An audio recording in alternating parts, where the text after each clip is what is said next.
We're back. What morning. What a morning. Some of you coming in to join. Hang on. Let's prop it up. What a morning. Gordon Bennett. I even, today, because we were going to the hospital, I thought, have you seen this thing where it's Dress Up Friday? Have you seen the Dress Up Friday? So, because normally, obviously, people are at work and then they want to do Dress Down Friday in the office, so they wear their scruffs. Of course, we're all living in our bloody pyjamas, aren't we now? And like, no bra. So now there's Dress Up Friday, and so I thought, I'll just, put a nice skirt on, put a little top, and then I've ended up going to the hospital in it and feeling, it's Dress Up Friday, and then cleaning a toilet. So I think some of you might have seen an hour ago or whatever that, I should have been here at 1:00, but we have sequestered both our Airbnbs are going to be sequestered for NHS use, which is fabulous.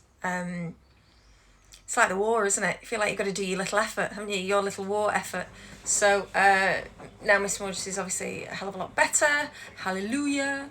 I think I'm going to be running backwards and forwards, possibly, to the Airbnb. And I'm worried now because then I think, does that count as like an emergency journey? I think if I got stopped by the police, I could say to them, it's okay, I'm going to clean a toilet for a doctor. Anyway, so that's what we're doing. But we're not here to talk about me cleaning toilets. We're here to do a little bit of a Foodie Friday. This is one of the things, and we have a bit of a problem, in that Mr. Morges has eaten quite a bit of one of my ingredients because he didn't realise that we'd be using Philadelphia. And because we're on rations, we're now on Philadelphia instead of mascarpone, which is what you can use as well. So, when times are good, you use mascarpone. When times are bad, you use Philadelphia. And when you're in a COVID crisis, your other half has eaten it. You can't get any more. So there you go. But I've decided that even though... it's comical, isn't it? Even though I haven't got a full tin of Philadelphia, we can still do this recipe, which is... artichoke dip. Most of you will have never had artichoke dip, I'm sure, because whenever I mention it to somebody, they go, ew, architect's disgusting. And actually, they're not. And the other good thing is that when you go to the supermarket, everything else has gone. Hi, lovely. Hi, Lynn. When you go to the supermarket and everything's gone and there's like nothing on the shelves, do you know one of the things that will be left? Tins of artichokes. It's my top tip because it's something that hardly anybody buys, and it's so good. Let me get a fork because I'm not that organised. Right, so basically what I'm going to normally, if I'm doing artichoke dip, which it was one of the things that we had all through the renovation, I had my little food processor. At first I had just my little mini processor because I love them on pizzas. Stephen loves artichokes on pizzas. So do I, Stephen. Through the renovation, obviously, at one point we only had cold water, so we had no hot water for ages, about a year. So it was really hard to wash things, especially greasy things. I never used to fry anything because you didn't want greasy stuff. But actually I found that having my little Delia Recommends Kenwood mini mixer was brill. And one of the things that I used to cook, and it's a really good drunk snack as well. So if you're at like 2:00 in the morning, you want to just eat a snack that's quite healthy, artichoke dip is your friend. Literally 2 or 3, so got my mini mixer. I don't know how much those are, about 30 quid or something, if you can get hold of one now. So basically, this is an artichoke heart. Look, can you see? So you get about, you probably get about 7 in the tin. So if you've got a big mixer, you'd use a whole tub of Philadelphia, or maybe 2 tubs of Philadelphia, and 1 tin of artichoke hearts. But because Miss Morges has been stealing my Philadelphia, I'm only going to use, I'll show you in a sec, probably use like 4 artichoke hearts, because that's all that will fit in. And yeah, as Stephen said, he said he likes them on pizzas. These things are absolutely gorgeous. So when you can get them, can't you? You get them in supermarkets when they've cut them up. You get them in the deli section, don't you? And they've cut them and marinated them in oil and garlic maybe, and some herbs, some like oregano, and you leave them marinating, and they're really lovely as like an appetizer or something. But we're talking about recipes that are fast and easy and affordable and quite filling. So this is just I think they're about, well, they used to be about £1.50 for a tin, but I think they've gone up a bit. But this and a thing of Philadelphia, if Mr. Morges and I are just sitting outside and want some lunch, got some biscuits and one of those, that's kind of lunch sorted. And of course there's no meat as well, so it's quite healthy. So basically all I'll do is stick my artichokes in my little mixer with, I'll just get a fork. I got a fork, I meant a spoon. So this isn't the double-sized Phillies. This is probably the smaller one, 180 grams. So if I've got 4 artichoke hearts in there, I'll probably use 2 spoonfuls. In fact, Mr. Morges has eaten more than I thought. So just a spoonful like that. Obviously, half of it's hanging off the spoon, so it's slightly more than a spoonful. And then, so literally, I honestly, it couldn't be easier. If you do use, when times are a bit, if you're feeling a bit flush, if you've been to Waitrose and you've got some mascarpone cheese, or you can use cream cheese if your local, not at the minute, but if your local deli or the deli counter at the supermarket have cream cheese as well. So you just stick it in like that. And then what I do as well is a couple of squirts of lemon juice. So cut a little bit of the lemon juice and just squirt that in at the same time. And also a couple of squidges of chilli as well. I put quite a lot in that. I like chilli, as you saw last week. A little bit of salt and pepper. And gone. And then, so basically that's it. And if you're doing your renovation at home and you're just looking for things that you're not constantly, because this is quite expensive. If you buy artichoke dip or something like that in a fancy supermarket, it's really expensive. You don't get a lot, but you can make yourself heaps if you do it like this. And then literally just put the lid on. Oh, actually, the other thing is, in the tin of artichokes, you just get a little bit of liquid. Can you see that's the liquid that it's in? If you just pour a little bit in, don't put too much in because then it goes a bit sloppy. But if you just put a little bit of the liquid in, especially if you've got a really thick cream cheese. Philadelphia is not too bad, but if you use a thick cream cheese, and then you just close it up. In a minute. What I need to do as well, I'm going to get one of those sticks. Shouldn't lick you. Should you? Wash it. But it is only me. If you're cooking for other people, obviously you don't lick your fingers. I need one of those sticks to put the phone on. When we're doing the lives. So the other thing is, save the rest of the lemon for a G&T. Abso-freaking-lutely, especially on a Friday. If anyone can recommend for me, the tripod that holds an iPhone. If any of you can recommend one to me, that'd be amazing. Oh, can you hear? Right, I'm going to show you this. So basically, I've just got the stuff in. Oh, I'll turn it round. In fact, I'm such a dick. I'll turn it round. Hang on. Am I allowed to say that on a cooking video? So can you see? It'll just slowly.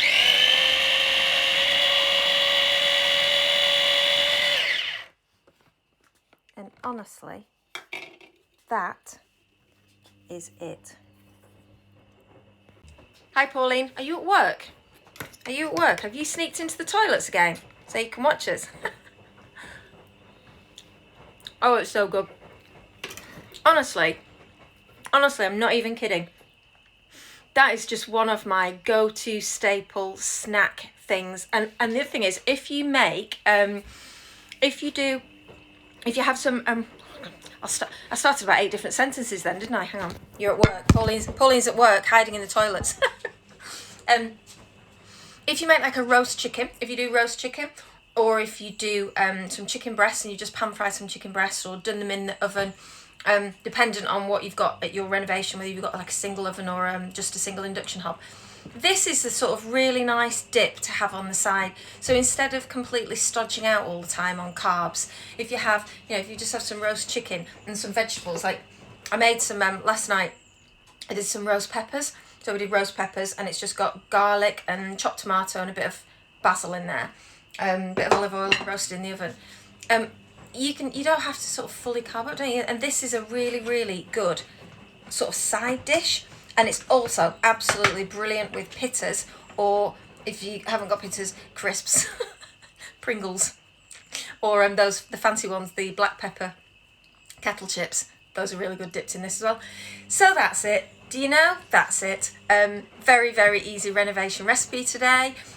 Something you can just whiz up in this little mixer and then have a real healthy snack. That's it.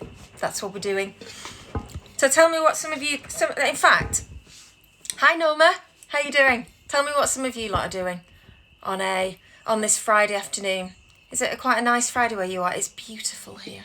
It's beautiful. I feel the need to put some of my artichoke dip. In fact, I think I might put some of my artichoke dip in a bowl and go and sit outside. I've got to do some more financing stuff today as well. I think I said on the live a little bit earlier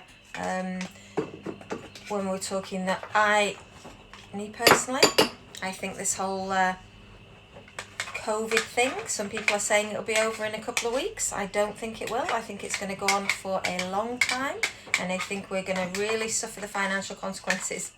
I'm sorry to be quite depressing after I've just cooked some artichoke dip, but I think we're in it for the long haul. So I'm going to be having a good look this afternoon at finances and working out how the business is going to go. And I'm pretty sure from the messages that I've got from you lot coming in on DMs and what have you, that quite a few of you feel the same way. Let's have a look. Here, you're hearing tablets ding. Oh, are you? So whilst you're watching the live, how many of you are homeschooling? Norma's just come in from the garden, prepared fish for tea. Very healthy, Norma. What sort of fish are you having? I'll tell you what, I do think, I don't know if any of you agree, and I was reading a really interesting article this morning, is that the whole sort of working from home revolution is something that's really, really going to kick in. Hang on. For quite a long time, we've had quite a few people working from home, haven't we? But people have... A lot of men, apparently. A lot of women work from home, but not so many men, for whatever reason. And I think that as we've done it now, so many more people will actually not particularly be wanting to go back to the office. Maybe not parents so much, especially during the holidays, because that's when it's quite difficult. But I think for lots of people, working from home is going to give them that kind of freedom. And I think that this is going to be something which is going to be a bit revolutionary, actually. Sam for me, Cod for Chris. Do you think? Do you agree? I think it's going to change this how we've had this enforced isolation, and the fact that it's going to go on for some considerable weeks, and also bloody hell, the government, just sort of the Conservative government, ripping up their ideology and changing the way they feel about sort of paying people not to work and just giving people that basic salary. I think there's going to be a lot of discussions, aren't there? A lot of conversations about how we move forward. People will be working and living in really different ways because we've never had to do this. Lots of people have never had to work from home. Some people bloody hate it, and other people absolutely love it and think, oh, I want to do that in the future. And then, employers will look and think, actually, we've always sort of said, no, we can't run our office remotely, or we can't have staff working from home. And all of a sudden, if it's worked for them, how are they going to say no? It's interesting, isn't it? It's interesting.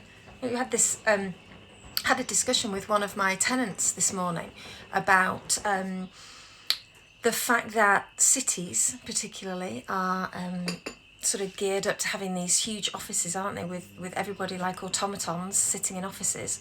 And what's going to happen when companies find that actually they don't need to spend millions of pounds on renting big fancy offices, that they can actually work remotely, and quite a lot of people can work from home, well managed. You're going to need a totally different type of manager, aren't you, to manage people and keep people motivated.